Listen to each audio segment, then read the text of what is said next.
ആമ്പല്ലൂർ മണലിക്ക് സമീപം മടവാക്കരയിൽ ചോർച്ചയുണ്ടായ LPG pipe ലൈനിൽ അറ്റകുറ്റപ്പണിക്കിടെ ദേശീയപാതയിലടക്കം പാചകവാതകം പരക്കുന്നത് ആശങ്കയായി. ഇതേ തുടർന്ന് മടവാക്കര റോഡ് വീണ്ടും അടച്ചു. മാർച്ച് 18-നായിരുന്നു കൊച്ചി സേലം LPG പൈപ്പ് ലൈനിൽ അറ്റകുറ്റപ്പണികൾക്കിടെ ചോർച്ചയുണ്ടായത്.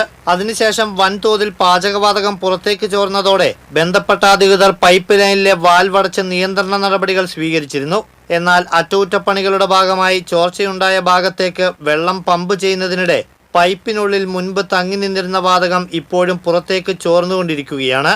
ഇതേ തുടർന്ന് ദേശീയപാതയിലേക്കുൾപ്പെടെ പാചകവാതകം പരന്നതായി യാത്രക്കാർ പറയുന്നു. പ്രദേശത്ത് വാതകത്തിന്റെ ശക്തമായ ഗന്ധം അനുഭവപ്പെടുന്നതും ജനങ്ങളിൽ ആശങ്ക വർദ്ധിപ്പിച്ചിരിക്കുകയാണ്.